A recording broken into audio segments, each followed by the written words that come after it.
Assalamualaikum warahmatullahi wabarakatuh. Saya Sanda Devita Sari, mahasiswa Stikes Mitra Adiguna Palembang, program studi S1 Keperawatan Non-Reguler semester 5. Saya ucapkan terima kasih kepada dosen pembimbing patofisiologi saya, Ibu Ani Syafriyati, yang telah memberikan penugasan untuk mengganti absensi yang tertinggal. Pada video ini, saya akan menjelaskan tentang TBC. TBC atau tuberkulosis merupakan suatu penyakit paru-paru akibat kuman Mycobacterium tuberculosis. TBC akan menimbulkan gejala berupa batuk yang berlangsung lama lebih dari 3 minggu, biasanya berdahak dan terkadang mengeluarkan darah. Berkeringat pada malam hari, penurunan berat badan, demam dan menggigil, lemas, nyeri dada saat bernapas atau batuk, tidak nafsu makan, dan terlihat lemah. TBC. Pada penderita TBC yang tidak menimbulkan gejala atau TBC laten, kuman TBC tetap tinggal di dalam tubuhnya. Kuman TBC dapat berkembang menjadi aktif jika daya tahan tubuh seseorang tersebut lemah, seperti pada penderita pasien AIDS. Namun, TBC laten ini tidak menular. Seperti telah dikatakan sebelumnya, penularan TBC tidak semudah itu. Sehingga Anda tidak akan tertular TBC jika hanya sekedar berjabat tangan dengan penderita TBC. Namun, ada beberapa kelompok orang yang lebih mudah tertular penyakit ini. Antara lain yaitu orang yang tinggal di pemukiman padat atau kumuh, petugas medis yang sering berhubungan dengan penderita TBC, lansia dan anak-anak, pengguna nafsa, orang yang kecanduan alkohol, perokok, penderita penyakit ginjal, stadium lanjut, orang yang kekebalan tubuh yang lemah, misal penderita AIDS, diabetes, kanker, serta orang yang kekurangan gizi. Untuk diagnosis tuberkulosis ini sendiri, jika pasien diduga mengalami TBC, dokter akan memiliki pasien melakukan pemeriksaan dahak yang disebut pemeriksaan BTA. Pemeriksaan BTA juga dapat dilakukan menggunakan sampel selain dahak untuk kasus TBC yang tidak terjadi bukan di paru-paru. Dokter akan menganjurkan pemeriksaan kultur BTA yang juga menggunakan sampel dahak penderita. Tes kultur BTA dapat mengetahui efektif atau tidaknya obat TBC yang akan digunakan dalam membunuh kuman.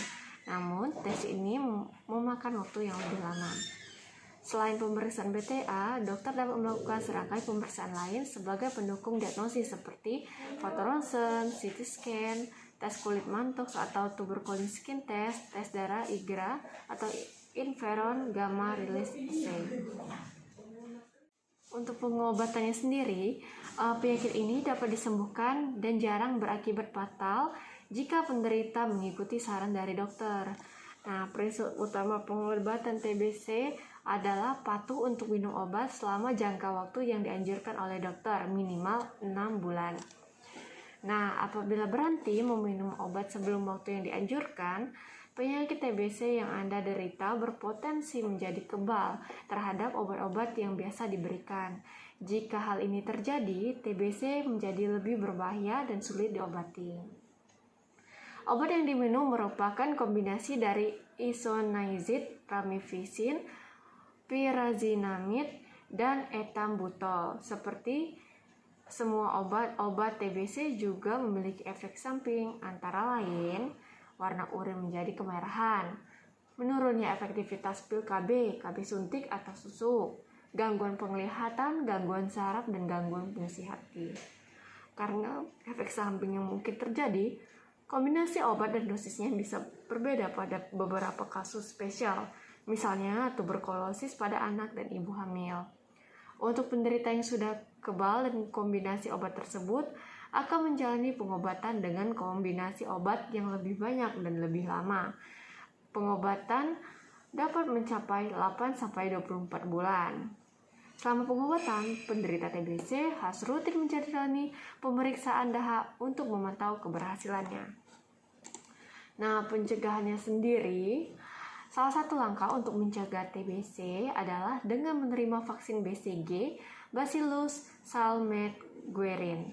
Di Indonesia, vaksin ini termasuk dalam daftar imunisasi wajib dan diberikan sebelum bayi berusia 2 bulan.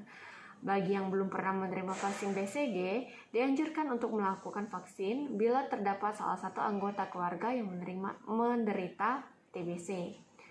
TBC juga dapat dicegah dengan cara yang sederhana, yaitu menggunakan masker saat berada di tempat ramai dan tidak berinteraksi dengan penderita TBC serta sering mencuci tangan. Nah, awal penerima pengobatan, pada bulan-bulan awal pengobatan, biasanya 2 bulan, penderita TBC juga masih dapat menularkan penyakit. Nah, sekian penjelasan saya tentang tuberkulosis atau TBC.